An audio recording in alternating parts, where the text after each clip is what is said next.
Tere!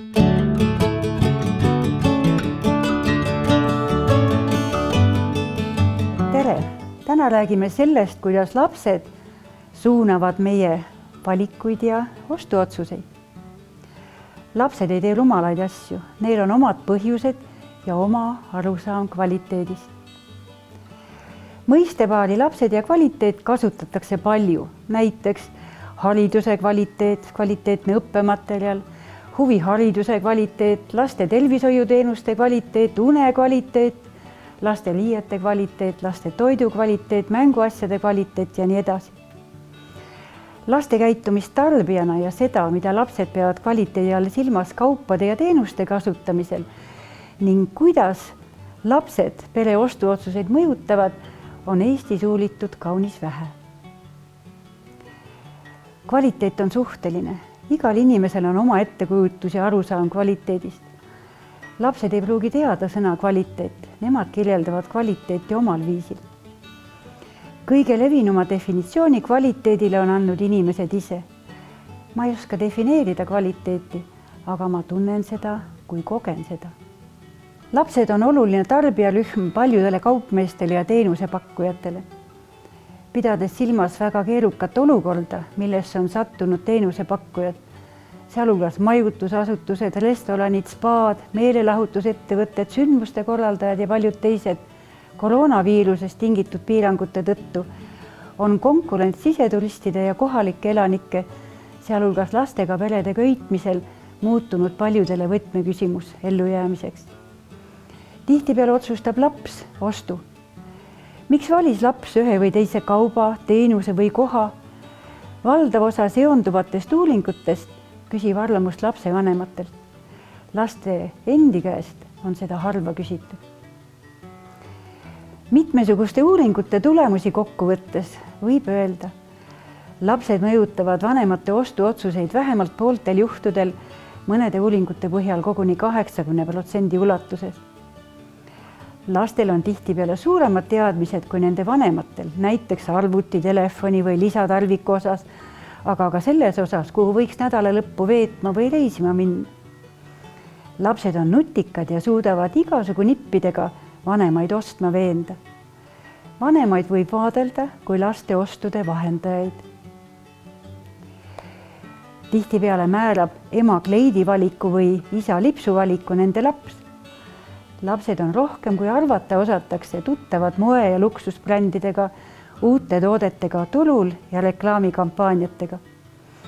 Ühe uuringu tulemusel on ligi 60% 8–12-aastastest veendunud, et nemad, mitte nende vanemad on juhtivaks jõuks pere ostuotsuste tegemisel.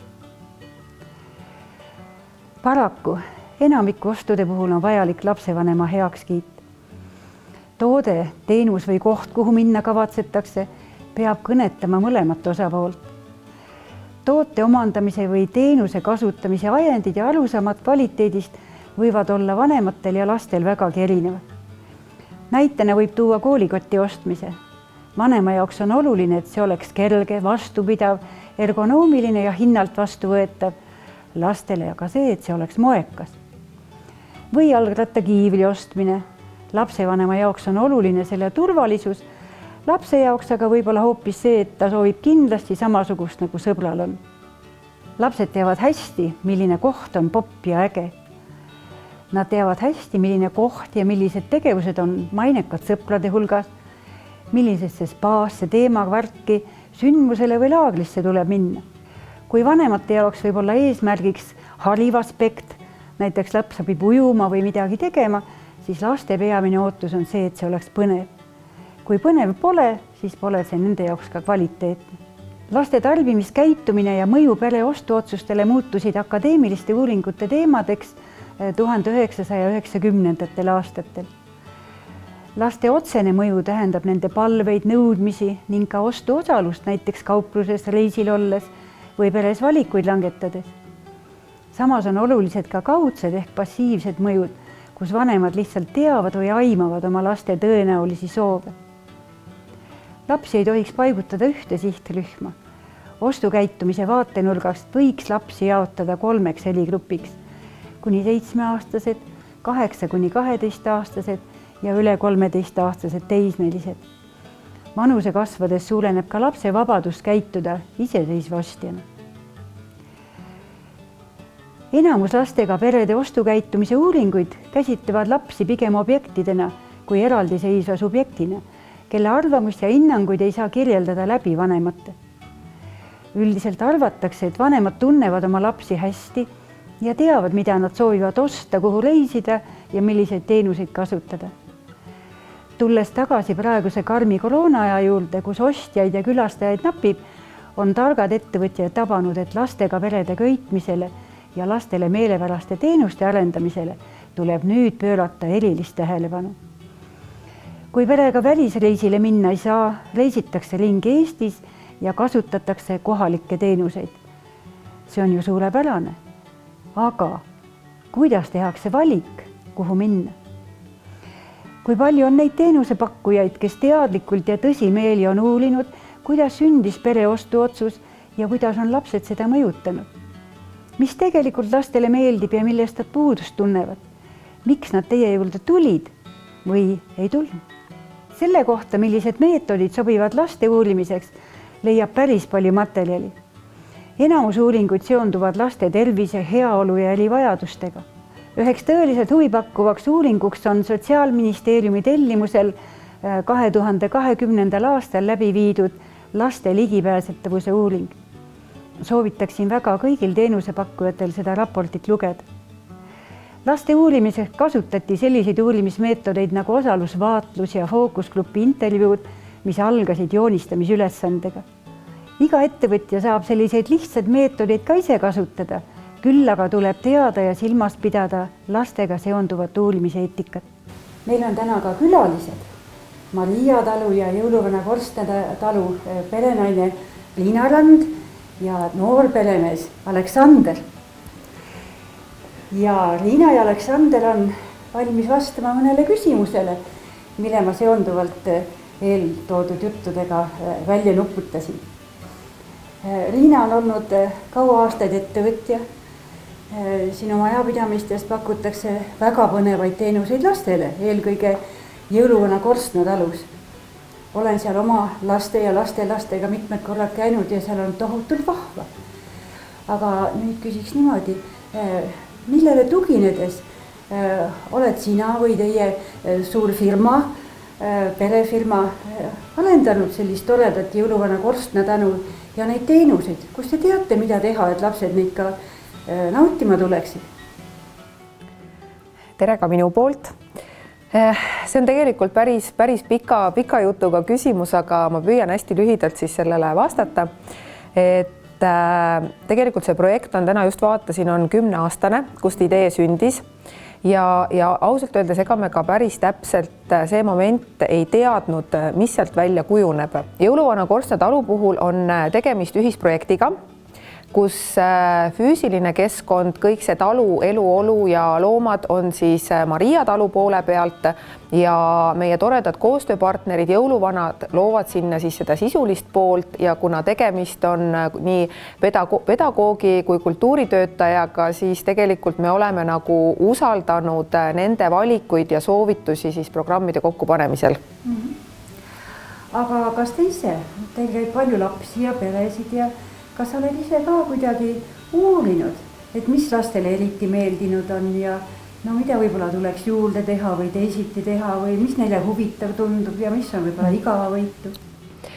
Otseselt küsitlust kui sellist uurimust me ei ole lastele teinud, aga me oleme jälginud kõrvalt ja saanud ka peredelt tagasiside, et tegelikult laste jaoks juba maakeskkond on juba see vau-moment sõna otseses mõttes ja eriti kui seal on olemas loomad, väikeloomad, ütleme lambad, kitsed, jänkud, ponid, keda siis saab katsuda ja kellega saab tegeleda, et see on selline kõige suurem tõmbenumber lastele.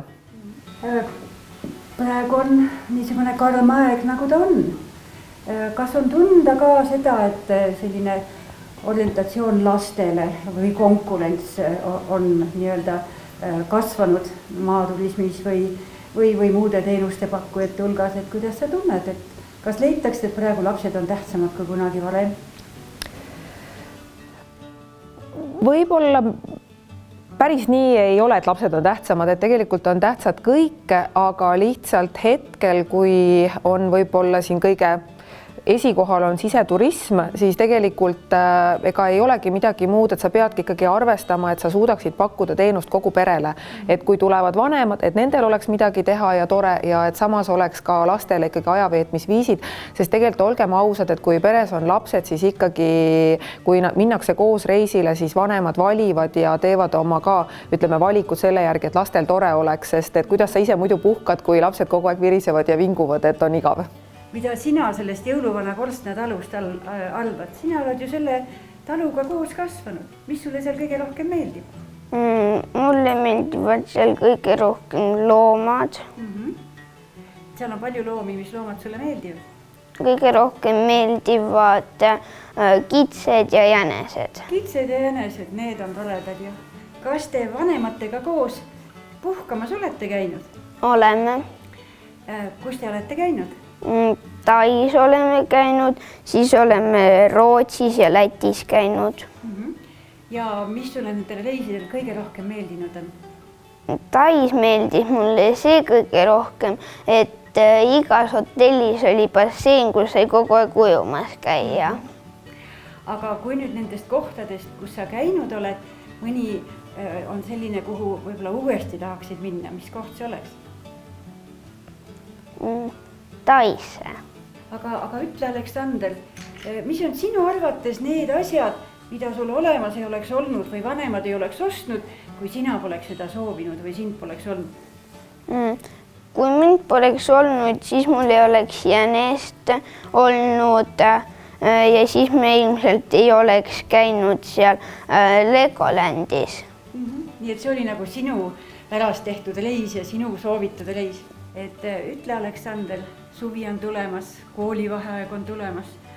See on ju olnud selline eriline kooliaasta ja ilmselt pered ja lapsed kõik tahaks kuskilt koduseinte vahelt välja minna. Kas sa oskaksid soovitada, millised on need kohad Eestimaal, kuhu lastega peredel minna tasuks? Suvel võib rannas käia, terviseparadiis on väga tore koht ja jõuluvana Korstna tallu. No tore. Ma usun, et te usute Aleksandrit ja need kohad on kindlasti külastamist väärt, aga Eestis on neid kohti veel hästi palju. Aitäh, Aleksander, ja ilusat suve teie perele. Hea ettevõtja, kui vajate tuge selleks, et uurida, mida peavad kvaliteetseks teie kliendid, sealhulgas lapsed, ja mis mõjutab nende ostuotsuseid, siis võtke ühendust. Pärnu kolledži üliõpilased saavad oma uurimistöödega teile kasulikud olla. Jaksu ja rõõmu!